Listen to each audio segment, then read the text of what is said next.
Y dice que inmediatamente se juntaron muchos, de manera que ya no cabían ni aún a la puerta. Les predicaba la palabra. Versículo 3 dice: entonces vinieron a él unos trayendo a un paralítico que era cargado por 4. Esto es una opinión personal, pero para cargar un paralítico no hace falta 4 personas, con 2 se puede llevar perfectamente. Probablemente el hombre llevaría tanto tiempo acostado que ya el hombre estaba un poquito ya pasado de peso, ¿no? Y entonces hacía falta 4 personas. Es una opinión personal, simplemente, no tiene mayor importancia. Como no podían acercarse a él a causa de la multitud, descubrieron el techo de donde estaba. Eran techos de paja, de hojas de palmera, de tierra, por lo tanto era muy fácil. Y haciendo una abertura bajaron el lecho en el que yacía el paralítico. Ahora comenzamos a ver cosas muy llamativas, muy interesantes. Versículo 5.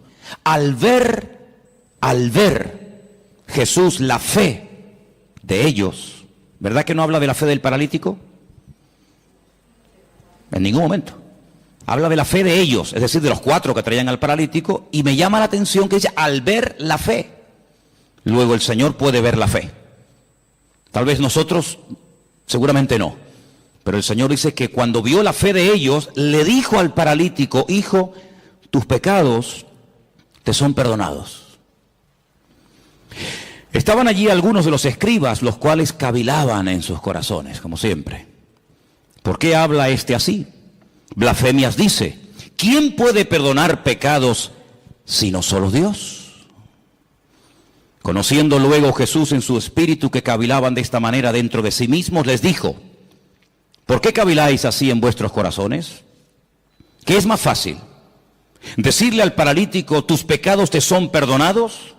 ¿O decirle, levántate, toma tu lecho y anda? Ustedes sabrán que es más fácil, ¿no? Si una cosa o lo otro.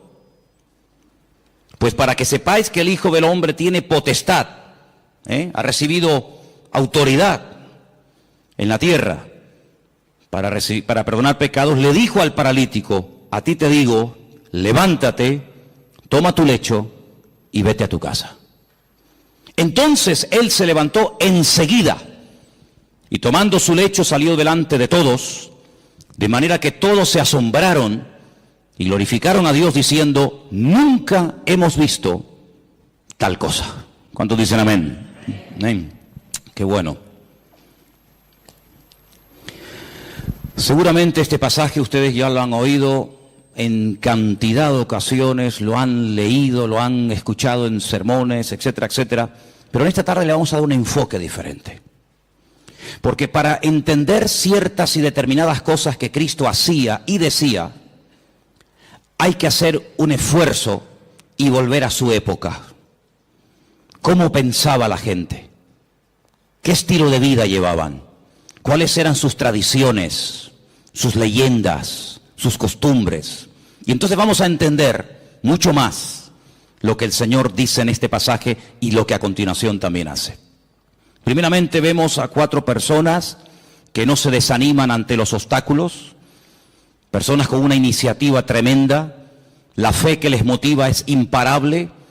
Y cuando llegan a la casa donde está el Señor predicando, al ver que no pueden entrar, no se derrumban, no se vienen abajo, no dicen, bueno, venimos otro día, hoy hay demasiada gente, es imposible llegar hasta donde está el Maestro, mañana volvemos, sino todo lo contrario. Vemos que la fe nos motiva a seguir adelante, a pesar de los obstáculos, a pesar de las dificultades. La fe es el motor que mueve nuestra vida, nuestras acciones, nuestras palabras, nuestros pensamientos. Y esta gente sube a lo alto del terrado y dice la palabra de Dios, como hemos leído, que hacen un agujero en el techo y descienden a este hombre hasta llegar hasta donde está el Señor. Luego vemos que la fe es el ingrediente indispensable para que tú y yo no nos vengamos abajo en momentos de dificultades en la vida. La fe es el elemento indispensable y más que nunca en estos tiempos para que nuestra vida siga adelante y no se frene ante los obstáculos que van a aparecer sí o sí. Por eso una de las razones por las cuales el Señor nos dio la fe, no solamente es para que inicialmente le conociéramos y tuviéramos un encuentro y una experiencia personal con Él, sino que la fe también nos ayuda a mantenernos, no solamente a alcanzar la salvación a través de Cristo, de sus méritos, sino para que haya una vida de mantenimiento y de proceso y de acceso continuo a las bendiciones del Señor. Vemos que la fe no detuvo a esta gente, sino que la fe les ayuda a vencer obstáculos. Probablemente si no hubieran tenido fe hubieran dicho, vámonos, ¿qué hacemos aquí? Nunca nos va a atender, siempre está ocupado, siempre está rodeado de gente, incluso puede ser que hasta más necesitadas que nosotros. Sin embargo, la fe es algo maravilloso porque nos ayuda a vencer el desánimo, la indiferencia, la apatía, otro día vengo. Por eso es fundamental que la fe que tienes, la vives, la uses, para que cuando te vengan los obstáculos que te van a venir a lo largo de tu vida, de la índole que sea, tú puedas vencer cada uno de ellos y utilizar los problemas como una especie de plataforma o de trampolín para conocer las grandezas y las maravillas del Señor en tu vida. ¿Cuántos dicen amén? Ahora vamos a pasar a las primeras palabras que el Señor Jesucristo le dirige a este hombre. Pero antes de entrar en ellas, yo quiero recordarles que aquí el jueves yo hablé acerca de un pasaje que se encuentra en el Evangelio según San Lucas, creo recordar que era el capítulo 13, donde veíamos a una mujer, no podemos decir cristiana porque no sería el término correcto, pero el término que aparece ahí es hija de Abraham, es decir, era una creyente, ¿sí? No era una pagana, una idólatra, una que pasaba por la calle y entró a ver qué pasaba allí, sino era una mujer judía, una mujer que había sido criada en la ley de Moisés, en las costumbres del pueblo de Israel, y dice que durante 18 años había tenido que soportar, había tenido, digamos, entre comillas, que resignarse a la cruda realidad de que a pesar de su fidelidad a la sinagoga, a pesar de su conocimiento de la Escritura, dice la Escritura que ella no se podía enderezar de ninguna manera. El principal de la sinagoga aparentemente ni le prestaba atención. La religión de la época aparentemente no le había servido de nada. Ella oía y asistía a la sinagoga, pero entraba y salía durante 18 años y siempre estaba igual, y yo me atrevería a decir que hasta en algunos casos hasta peor. Sin embargo, dice la Biblia que ese día el Señor la vio. Y cuando la vio, la sacó de aquellas cortinas, de aquellas celosías, ¿verdad? Donde ya explicamos que se ponían las mujeres en aquella época y se siguen poniendo hasta el día de hoy. Y entonces dice algo increíble. Le dice, mujer, eres libre de tu enfermedad. Porque dice que tenía espíritu de. Y quiero aclarar, y ya lo aclaramos el jueves, que no tenía un demonio, no tenía un espíritu viviendo dentro de ella, sino que tenía una inclinación, tenía espíritu de enfermedad. Y el Señor tuvo que desatarla espiritualmente hablando. No estaba poseída, estaba atada espiritualmente hablando, que son dos cosas distintas. Y dice la Biblia, yo he hecho hoy en el mundo espiritual lo que ustedes hacen todos los días cuando desatan a vuestras bestias, a vuestros mulos, ovejas, camellos o lo que sea, y lo lleváis a beber y luego volvéis, y cuando lo traéis lo volvéis a atar. Luego lo mismo que vosotros hacéis en lo físico, yo lo acabo de hacer en lo espiritual en esta mujer. Y la evidencia de que ahora está desatada, la evidencia de que ahora es libre, es que se puede enderezar. Ella se enderezó y comenzó a glorificar al Señor. Y vimos el día jueves cómo hay ataduras espirituales que se manifiestan en, entre comillas, enfermedades o en deformidades o en problemas de tipo físico. Esta mujer no tenía problemas de artrosis. Esta mujer no tenía la columna torcida, no tenía una escoliosis. Esta mujer tenía un problema de tipo espiritual que se manifestaba y se podía ver, se hacía visible por una curvatura exagerada. Y dice Lucas, que es el médico, que bajo ninguna manera esta mujer se podía enderezar. Luego hay ataduras invisibles que se manifiestan de una forma visible. En este caso, lo que tenía por dentro se manifestaba por fuera. Pero en esta porción, en este capítulo que hemos leído, vamos a ver cómo una persona mentalmente puede estar también atada. En aquellos días, la filosofía de vida era la siguiente: enfermedad, persona enferma, significa que esa persona está en pecado. Porque si no estuviera cometiendo un pecado, la enfermedad no podría tener ningún lugar, ninguna cabida en la vida de esa persona. Fijaros hasta dónde se llegaba. Claro que antes de la caída del hombre, la enfermedad no existía. La enfermedad vino a consecuencia de la desobediencia, de la rebelión del hombre, pero no necesariamente toda persona creyente en la actualidad que está enferma necesariamente está cometiendo un pecado. Porque esa filosofía de vida lo único que trae es condenación. Y donde hay condenación Dios no está, porque Dios nos libra de toda condenación. Por lo tanto, en aquellos tiempos cuando una persona estaba sana, casi rayaba el orgullo porque decía, estoy sano porque soy justo, porque diezmo, porque oro, porque ayuno, porque soy buena persona, pero no tanto porque Dios tiene misericordia de mi vida y me da salud, sino porque yo por mis méritos casi he llegado a merecerme la salud que tengo. Por el contrario, cuando una persona estaba enferma, automáticamente se le señalaba con el dedo y se decía, ¿ves? Este hombre tiene que estar cometiendo un pecado terrible en su vida y Dios está enfadado con él, y la forma de manifestar que está enfadado es mandándole una enfermedad. Ahora podéis entender el pasaje de Juan capítulo 9, lo habéis leído, ¿verdad? Donde dice la Biblia que los discípulos pasan por un camino y se encuentran a un hombre que es ciego. Y la pregunta que le hacen los discípulos al Señor, ¿cuál es? Señor, ¿quién pecó? ¿Este o sus padres para que este hombre haya nacido ciego? ¿Os dais cuenta cómo ellos toda enfermedad que la persona estuviera pasando en ese momento la relacionaban directamente, causa y efecto, con un pecado que la persona estaba cometiendo? Los rabinos decían en aquella época que hasta que todos los pecados de la persona no fueran perdonados, nunca podría ser libre de cualquier enfermedad que tuviera. Ahora, con esta información, volvamos al pasaje. El hombre lo descuelgan por el techo y cuando lo presentan delante del Señor, el Señor en ese momento, aunque lo pueda hacer y ahora lo veremos, en ese momento no dice, hijo, a ti te digo, yo perdono tus pecados. Eso no está diciendo el Señor. Eso es lo que muchas veces se ha dicho. Eso es lo que muchas veces se ha predicado, que en ese momento el Señor Jesucristo le está perdonando los pecados al hombre. Pero es que eso no dice la Escritura. Lo que la Escritura dice es lo siguiente. Al ver Jesús la fe de ellos, versículo 5, le dijo al paralítico, hijo, que tus pecados ya han sido perdonados. No es que yo en este momento te los perdono, ¿me entendéis? Hijo, que estás siendo esclavo de una mala información, de una mala enseñanza que te han dado, y yo te digo que tus pecados ya han sido perdonados. Claro, automáticamente los que estaban allí, parece que había venido como una especie de un comando, ¿no?, del Sanedrín de Jerusalén para pillar al Señor siempre en el más mínimo fallo, automáticamente comienzan a cavilar y tenían razón. Solamente Dios puede perdonar pecados, nadie puede perdonar los pecados. Pero si os dais cuenta, Jesús no está diciendo en ese momento, a ti yo te perdono los pecados, sino que le transmite la información del Padre, diciéndole, hijo, que tus pecados ya han sido perdonados.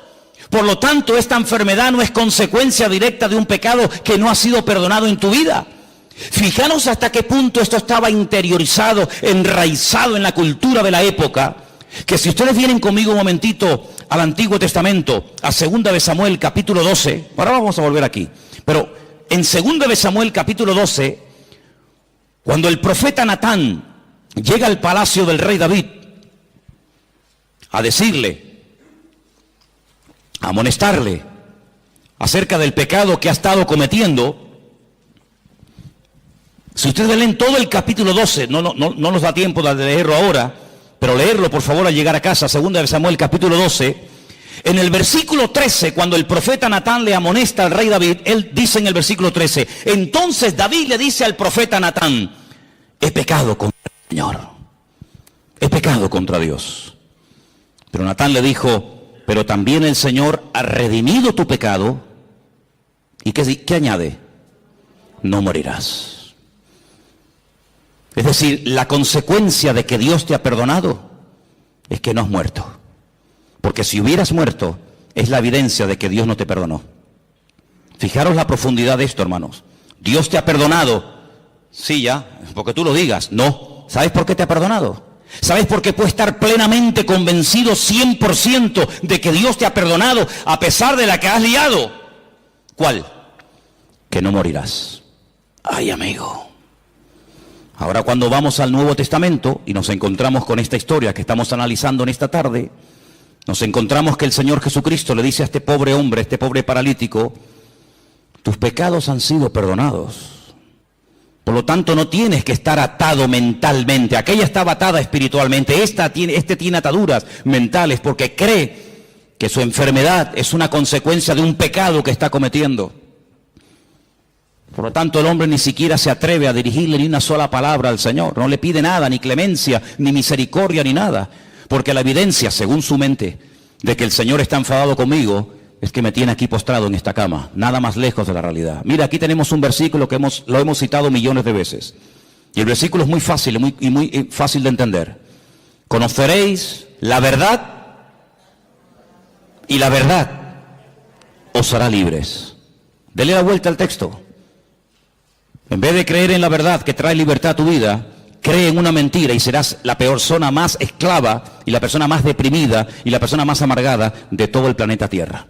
Porque así como la verdad liberta, la mentira esclaviza y ata. Este hombre estaba atado mentalmente. Claro, ¿qué rabino le iba a decir en su época? Tus pecados han sido perdonados. Pero si han sido perdonados, ¿por qué sigo enfermo? Bueno, ¿cuál es la evidencia?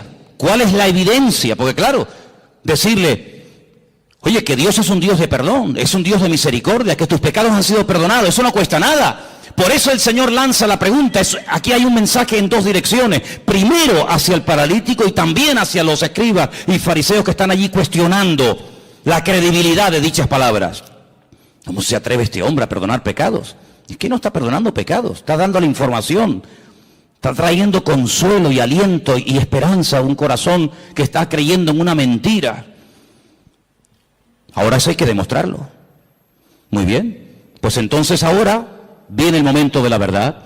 Ahora lo que tienes que hacer es levantarte, toma tu lecho y sal de aquí caminando y será la evidencia visible, el botón de muestra que demostrará que efectivamente tus pecados son perdonados. El hombre toma su lecho, se levanta, se va y el texto termina diciendo que glorificaron a Dios, se quedaron asombrados y dicen nunca. Claro, nunca hemos visto tal cosa, porque nunca le habían enseñado eso. Tú tienes que comenzar a orar, a pedir y a declarar por fe en el nombre del Señor lo que a ti te gustaría ver en tu vida. El gran problema es que muchas veces nuestras palabras, hermanos, son un obstáculo para que la gloria del Señor y el poder de Dios se manifieste en nuestra vida.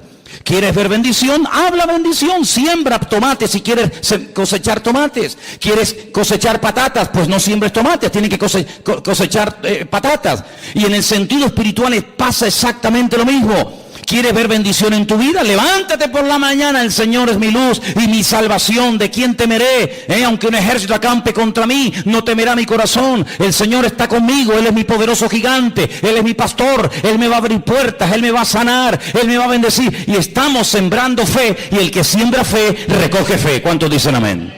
Por lo tanto, amados hermanos, tengamos mucho cuidado, no solamente con nuestras palabras, sino con nuestras actitudes y también, como no, con nuestros pensamientos.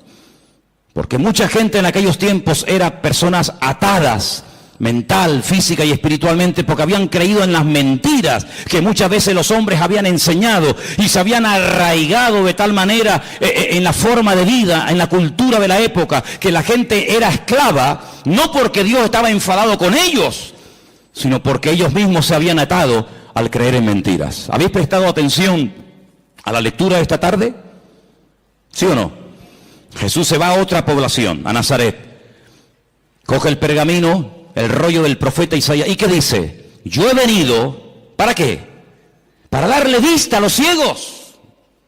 Yo he venido a sanar y a curar a los quebrantados de corazón, a traer libertad a los oprimidos. En otras palabras, a traer esperanza, que ya bastante condenación y bastante amargura tenéis encima.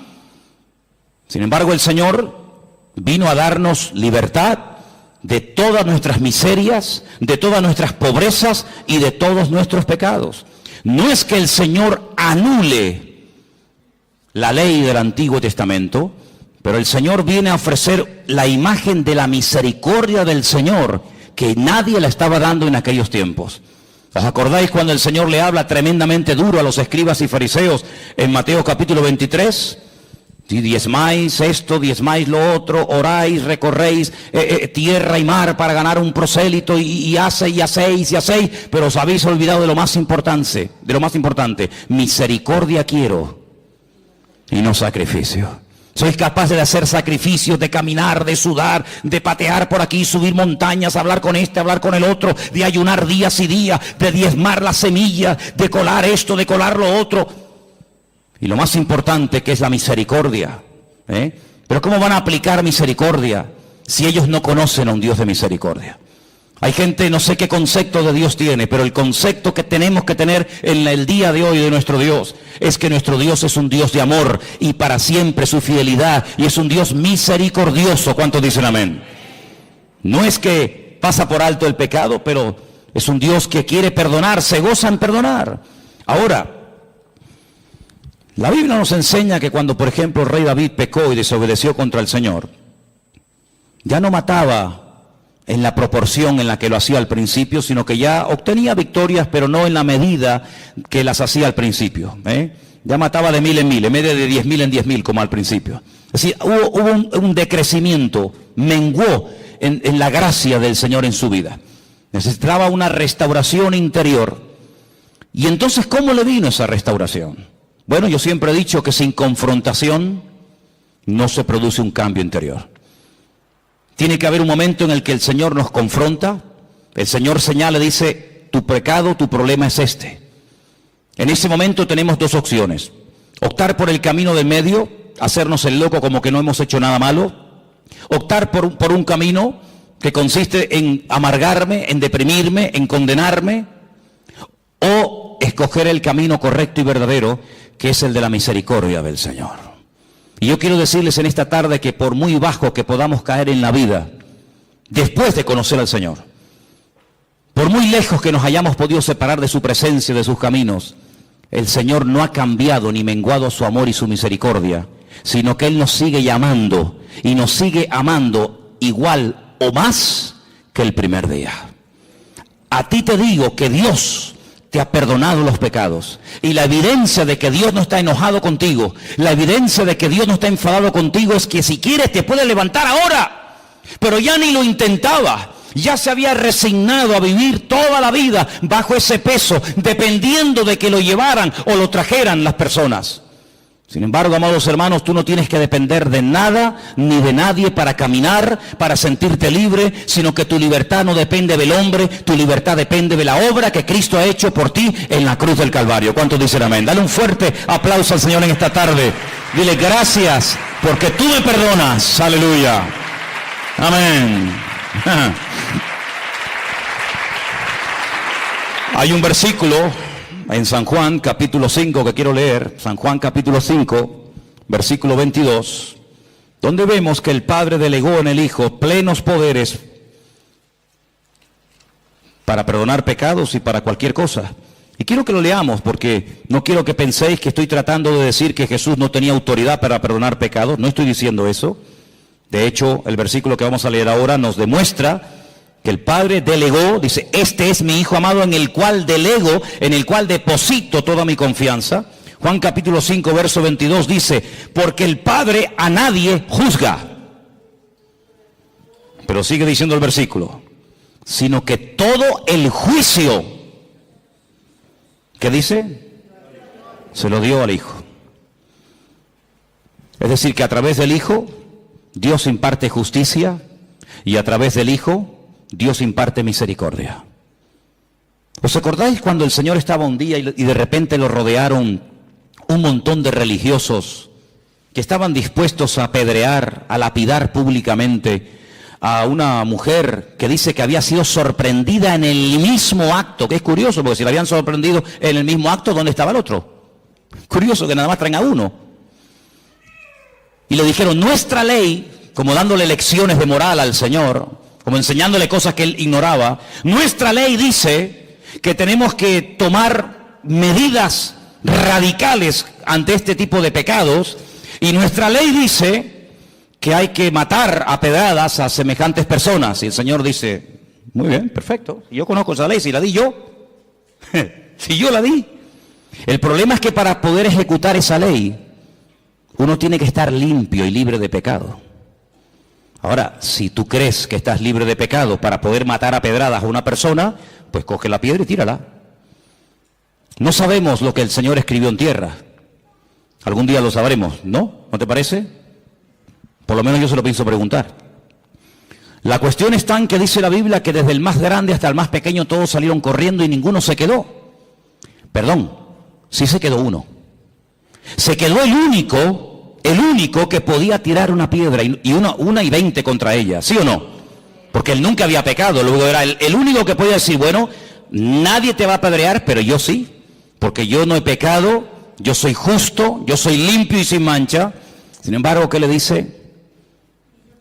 Yo tampoco te condeno. Vete y no peques más. Es impresionante, ¿verdad? Ese es nuestro Dios. Hablar yo del perdón de Dios en esta tarde, no digo que sea perder el tiempo, pero es algo que tenemos todos tan claro, ¿sí o no? Gloria a Dios por el perdón de Dios. Gloria al Señor que vemos que perdona al ladrón en la cruz sin haber hecho ningún mérito para ser perdonado.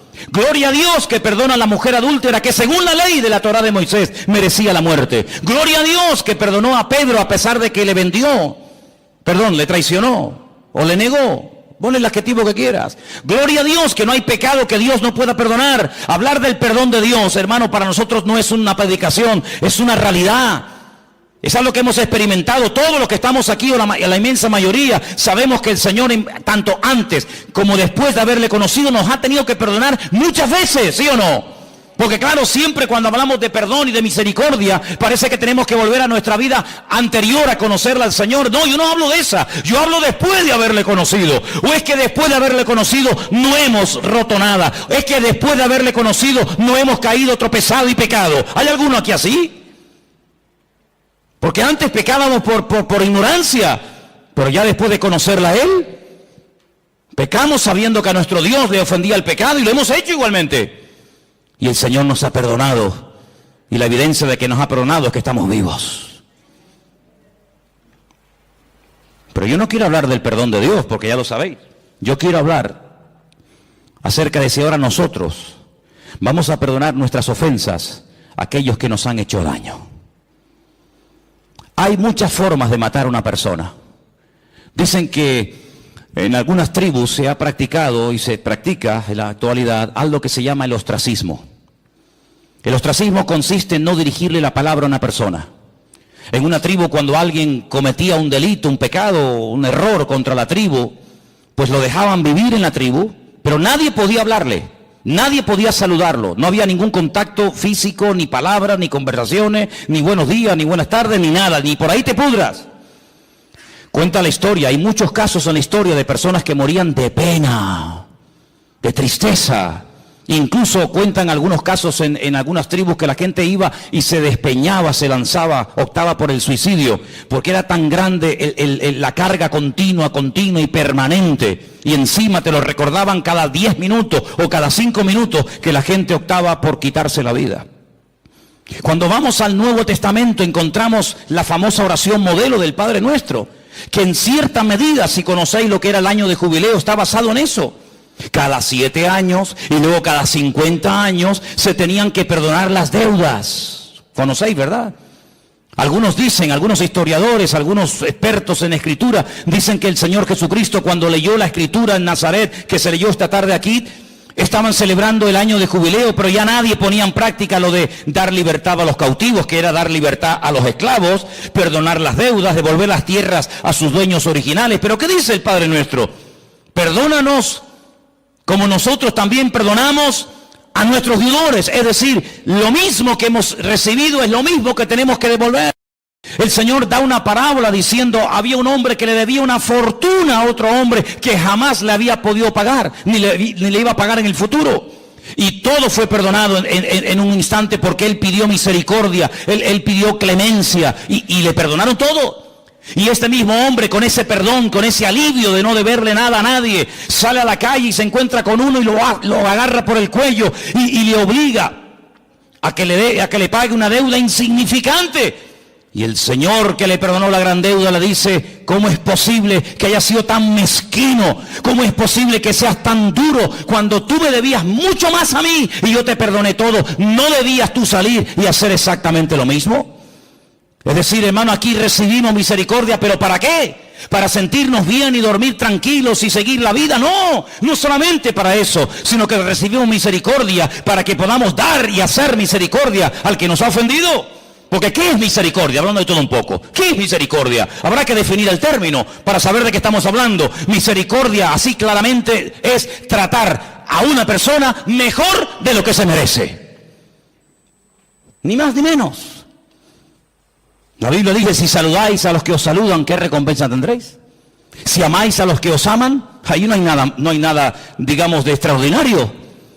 El Señor viene en el Nuevo Testamento, con el nuevo pacto, con la irrupción de su persona en el reino, con el reino de Dios. ¿Qué nos enseña? A ir más allá de la letra, a ir más allá de la obligación moral de decir, bueno, he hecho esto, punto. No, a ir hasta la segunda milla. Señor, ¿y cuántas veces perdona? A ver, porque habrá un límite en todo esto, ¿no? O tengo que estar siempre perdonando, como si yo fuera un tonto. Y el Señor, ¿qué le dijo? Como diciendo, un número infinitamente de veces. Imaginemos por un instante que Dios a nosotros nos va a perdonar un número determinado de veces. 30 veces, 40, 50, pon el número que quieras. Al llegar a ese número, toda ofensa, todo pecado, toda caída, todo tropiezo, todo mal pensamiento, toda mala palabra, toda mala acción no puede quedar perdonado porque ya ha llegado el cupo, ya has completado el cupo. ¿Se imaginan lo terrible que tendría que ser vivir la vida cristiana con esa presión, con esa amargura como este hombre? Qué alivio tan grande cuando el Señor le dijo a este hombre que tus pecados ya han sido perdonados, que no tienes que estar bajo esa condenación, que Dios perdona. Y además tengo una noticia buenísima para todos nosotros. Que el único que en esta vida perdona y además olvida es nuestro Dios. ¡Wow! Perdona y olvida. Nosotros no podemos olvidar, pero sí podemos hacer de la herida un punto fuerte y aprender que en la herida, cuando el soldado cae y es restablecido, el soldado se levanta con mayor fuerza porque ha visto en su vida la mano y el perdón de Dios. ¿Y saben quién es la persona que más ama? Según la Biblia, la persona que más perdona. Dice, al que mucho ama, mucho se le perdona. Al que poco ama, poco perdonado eres. Es decir, que la esencia de Dios es un Dios de perdón. Me preguntaba yo en estos días, en esas conversaciones que tengo yo conmigo mismo cuando voy por la casa, y os he dicho en estos días que si me veis hablando solo, no es que esté loco, sino que yo hablo mucho solo. Y yo me preguntaba, decía, ¿cuándo le pidió Adán perdón al Señor? ¿Sabéis? Cuando Adán, cuando peca, dice, ¡ah! Hemos pecado. Eva, ¿qué hemos hecho? La hemos liado. Hemos desobedecido al Señor, le hemos fallado, hemos pecado. ¿Cuándo le pidió Adán y Eva perdón al Señor? Que yo sepa, en mi Biblia no veo nunca que Adán y Eva le pidieron perdón al Señor. Pero antes de que Adán fuera consciente de la que había liado, antes de que fuera expulsado, antes de que comenzara a sufrir en lo físico, en lo espiritual, en lo familiar, etcétera, etcétera, las consecuencias de su pecado, ya el Señor fue por delante de él y lo vistió con pieles de animales. Luego tuvo que haber un derramamiento de sangre, porque que yo sepa, para arrancarle la piel a un animal habrá que matarlo, no lo va a hacer en vida, ¿no? Tuvo que haber un derramamiento de sangre, y cada vez que Adán y Eva veían esas túnicas que le habían hecho el Señor a su medida, no le quedaban pequeñas, ni grandes, ni apretadas, sino eran túnicas hechas a su medida. Cada vez que veían esas prendas, sabían que la habían liado, pero Dios los había cubierto con su justicia y con su misericordia. Y ese es el concepto que tenemos que tener constantemente en nuestra vida. Mi Dios es un Dios santo, no tolera el pecado, pero es un Dios que si llego a pecar, Dios, siempre que haya un arrepentimiento, siempre que haya un genuino arrepentimiento, mi Dios, que lo conozco perfectamente, sé que mi Señor siempre me perdonará, siempre me restaurará y siempre me dará una segunda oportunidad. ¿Cuántos dicen amén? Dile al que está a tu lado, Dios perdona y olvida. Así es, aleluya. Dios perdona y Dios olvida. Bendito sea el Señor. Algo que hace años escuché y tal vez nos puede hacer mucho bien en esta tarde a todos y a cada uno de nosotros es, cuando me encuentro en una situación, no sé, de enfermedad, de dolor, de tristeza, de angustia, en fin, de lo que sea, hazte la siguiente pregunta: ¿qué haría en mi lugar el Señor Jesús? Imagínate que una vecina, no sé, te tira agua sucia en la puerta, te raya el coche, te insulta, te critica, no sé qué. Por poner un ejemplo, ¿qué haría Jesús si la vecina de al lado de su casa donde él estaba posando esa noche le hiciera semejante detalle? ¿Qué haría el Señor? ¿Qué haría el Señor si alguien llega y te insulta, y te amenaza, y te denuncia, y te no sé qué, y te no sé cuánto? ¿Qué haría el Señor? Eso es lo que nosotros tendríamos que hacer. Ni más ni menos. Exactamente lo mismo que haría el Señor. Es interesante notar que cuando el Señor Jesucristo resucitó, la Biblia nos da una lista muy detallada de las personas, lugares que fue a visitar después de su resurrección. A una de las personas que específicamente fue para encontrarse con él, para restaurarlo, ¿sabéis de quién hablo, verdad? Del apóstol Pedro. Id y decirle a mis discípulos y a Pedro. Y el Señor Jesucristo se va desde Jerusalén, lugar donde había sido muerto, crucificado y resucitado, recorre prácticamente todo el país y se va justo al mar de Galilea, donde allí estaba Pedro, volviendo otra vez a las andadas, volviendo otra vez a la pesca, contagiando con su desánimo y con su decisión a otros discípulos para volver a la pesca, cuando tenían que tener clarísimo que ya por ahí no iban los tiros, pero allí se va el Señor. Y el Señor se entrevista con Pedro, y el Señor restaura a Pedro, y el Señor le vuelve a decir algo tremendo, que a lo mejor tú y yo nunca le diríamos a nadie: pues apacienta mis corderos. Y alguien podría objetar y decir: pero Señor, pero si cuando te vio hacer milagros, cuando te vio caminar por encima de las aguas, cuando te vio multiplicar panes y peces, la lió y dijo que no te conocía, ahora que te vas, le vas a delegar a él la responsabilidad, y como a uno de nosotros, de atender ovejas, de atender gente nueva, de pastorear iglesia, de difundir el evangelio. Pero Señor, ¿no te das cuenta que de este hombre nadie se puede fiar? Que ya la lió una vez, y si la lió una vez, ¿quién nos asegura que no vuelva a hacerlo? Bueno, tenemos un pasaje tremendo para que veáis la reacción del Señor y la reacción del hombre ante un pasaje o una circunstancia parecida. Dice la Biblia que hubo un desacuerdo terrible entre Pablo y Bernabé. ¿Por qué? Porque dice que Marcos en el primer viaje misionero los había abandonado, ¿sí o no? Y llega el momento de celebrar el segundo viaje misionero y Bernabé dice: bueno, pues vamos otra vez juntos, Marcos, yo, Bernabé, y tú, Pablo, y Pablo dice: bajo ningún concepto, de ninguna manera. ¿Pero por qué? Porque este hombre nos abandonó en el primer viaje, ¿no te acuerdas? Que cuando se pusieron las cosas difíciles y cuando hubo problemas, cogió y se mandó a mudar y nos dejó tirados. Y Bernabé le habrá dicho: bueno, pero es verdad, tienes razón, yo estaba allí, yo sé lo que estás diciendo, pero vamos a darle una segunda oportunidad al chico. Ya ha crecido, ya ha madurado, ha pasado un tiempo.